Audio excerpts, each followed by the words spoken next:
ఈరోజు ఖరీఫ్ సీజను ప్రారంభమై రైతాంగం తమ ధాన్యాలని మొన్న మోతా తుఫాన్ ఫలితంగా కొంత ఇబ్బంది ఎదుర్కొన్న అధిక పెట్టుబడి పెట్టి కోతలు మోతలు చేయించారు.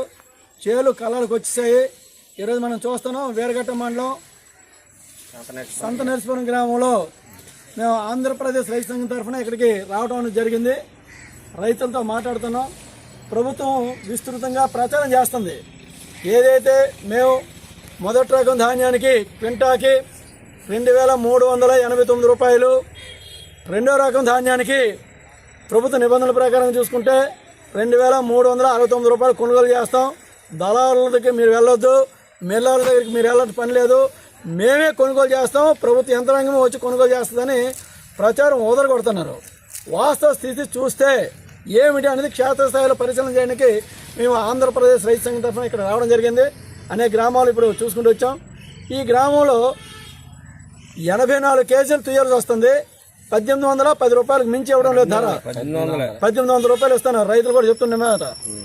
ఈ రకంగా చేస్తే సుమారు క్వింటాకి రైతు నష్టపోతుంది 300 రూపాయల వరకు ఉంది. ఒక ప్రభుత్వ మద్దతు ధర అనేది రైతు పొందలేని పరిస్థితిలో 300 రూపాయలు పోతుంది. ఒక ఎకరాకి తక్కువ అనుకున్నా 2 టన్నులు పండుతుంది. అంటే 3000 రూపాయలు, అంటే 6000 రూపాయలు ఒక ఎకరాకి దగ్గర రైతు నష్టపోతున్న నేపథ్యాలు ఉన్నాయి. మరి 6 కాలం కష్టపడి నష్టపోతూ ఉంటే ప్రభుత్వం ఏమో మేము మద్దతు ధర కొనుగోలు చేస్తామని చెప్తుంది. ఎక్కడ కొనుగోలు చేస్తారనేది చెప్పడం కోసమే రేపు సోమవారం నాడు ఈరోజు 1, రేపు 2వ తేదీ డిసెంబర్ 2న కలెక్టర్ గారిని, రేపు 1 మేము కలవబోతున్నాం కలెక్టర్ గారిని డిసెంబర్ 1వ తేదీ సోమవారం నాడు. ఎందుకంటే ఇంత అన్యాయం జరుగుతూ ఉంటే ప్రభుత్వం ఒకవైపు ప్రచారం చేస్తూ ఉంటే అధికార యంత్రాంగం కూడా గ్రామాల్లోకి వెళ్ళి చెప్తూ ఉంటే ఆచరణ మాత్రం మిల్లర్లు అంగీకరించడం లేదు. మిల్లర్లు వెరీ స్ట్రాంగ్గా ఉన్నామని చెప్పి, మా యాజమాన్యాలు స్ట్రాంగ్గా ఉన్నాయని చెప్పి ఈ గ్రామాల్లో వ్యాపారస్తున్నట్టు కదా వాళ్ళ ద్వారా రైతాంగం దృష్టి తెస్తున్నారు. 4 కేజీలు ఇవ్వాల్సిందే 80 కేజీలు కానీ మరి ధర కూడా అంతగా ఇవ్వడం లేదు. దీన్ని సాధించుకోవడానికి రైతులు నిలబెట్టడానికి మేము ఆంధ్రప్రదేశ్ రైతు సంఘం తరఫున సిద్ధంగా ఉన్నాము. మద్దతు ధర ప్రభుత్వం చెప్పినట్టుగా అధికార యంత్రాంగం ఇప్పించాల్సిన బాధ్యత ఉంది. దీన్ని ఏదో వదలగొట్టి పేపర్ స్టేట్మెంట్లు ఇవ్వడం కోసం మేము రాలేదు. రైతాంగం నష్టపోతూ ఉంటే, రైతాంగం కష్టపడుతూ ఉంటే వాళ్ళకి దక్కాల్సిన డబ్బులు ఈ మిల్లర్లు దళారులు కొట్టేస్తూ ఉంటే ఇది ఎంతవరకు న్యాయమైంది? అందుకోసమే కలెక్టర్ గారి దృష్టిలో పెట్టడానికి రేపు సోమవారం మేము వెళ్తున్నాం. ఈ అంశాన్ని ఆధారం చేసుకుని రైతులకు న్యాయం జరిగేదానికి క్షేత్రస్థాయిలో నిలబెట్టడానికి సిద్ధమవుతున్నాం. రైతుల్ని ప్రభుత్వం ఎన్ని అనుకున్నా సరే అధికార యంత్రాంగం చెప్పిన ధరకే మేము అమ్ముతాము. మరి మిల్లర్తో మాకు సంబంధం లేదు.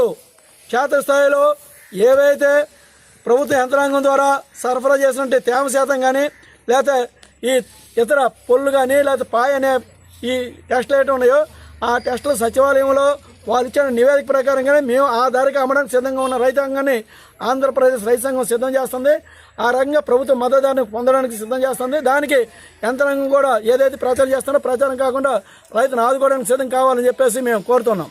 నా పేరు బుడితప్పల నాయుడు. నమస్కారం. ఈరోజు పార్వతీపురం మండ్యం జిల్లా గౌరవ సబ్ కలెక్టర్ గారికి ఈ అంశాల మీద ఏదైతే డాడీ ప్రొక్యూర్మెంట్ ఉందో ఆ సమస్యలు ఏమైనా వస్తే ఆమె చూస్తున్నారు. మేడం గారిని ఈరోజు కలిసాం. ఖరీఫ్ సీజను ఆల్రెడీ రైతులు తీవ్ర స్థాయిలో కోతలు అవన్నీ వాతావరణ పరిస్థితుల్లో కోతలు మోతలు పూర్తి చేశారు. మరి కొద్ది రోజుల్లోనే పూర్తి అమ్మకానికి సిద్ధమవుతున్నారు. ప్రారంభ దశలో మిల్లర్స్ అంతా కూడా ఐక్యమయ్యి క్వింటాకి 5 కేజీలు అదనంగా ధాన్యం ఇస్తేనే మేము తీసుకుంటాం, లేకపోతే ఏదో ఒక మొర పెట్టి రైతులను ఇబ్బందులు చేయడానికి సిద్ధమవుతున్నారు. అదే క్రమంలో ఇంపుడు కూలి అనేది 10 రూపాయలు ఇవ్వాలని చెప్పి వాళ్ళు చెప్తున్నారు. మేము గవర్నమెంట్ని ఓటాడుతున్నాం. ఎప్పుడో నిర్ణయించిన ధరలవి కనుక ట్రాన్స్పోర్ట్ కానీ, లోడింగ్ అన్లోడింగ్ కానీ, అంకెలకు సంబంధించి కానీ ఆనాడు నిర్ణయించిన ధరలకు అనుగుణంగా అప్పుడు ధరలు ప్రభుత్వం ప్రకటించింది.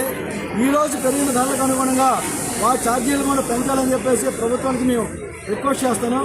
అదే క్రమంలో 5 కేజీలు ఇస్తే కానీ కుదరదనే నిర్ణయం ఈ మిల్లర్స్ చేసిన దాన్ని మేము వ్యతిరేకిస్తున్నాం. రైతు సంఘంగా ఈ జిల్లాలో ఉన్న రైతాంగానికి న్యాయం జరగడం కోసం ఏదైతే ప్రభుత్వ పరంగా సచివాలయాల్లో క్వాలిటీ అలాగే ఇతర స్టాఫ్ నియమించి ఆ పరికరాలు ఇచ్చారో ఆ పరికరాల పరిమాణం ప్రామాణికంగా ఆదాయం చేసుకుని మాత్రమే ధాన్యం ఇవ్వడం అనేది జరుగుతుంది. ఆ రకంగా రైతాంగానికి న్యాయం చేయాలని చెప్పేసి సబ్ కలెక్టర్ గారు తీసుకొచ్చాం. వారు కూడా స్పష్టంగా హామీ ఇచ్చారు. ఈ అంశాన్ని రేసి కాకుండా చూస్తాను, అటువంటి సమస్య వస్తే రైతుల పక్షాన్ని నిలబడతామని చెప్పారు. వారికి ధన్యవాదాలు.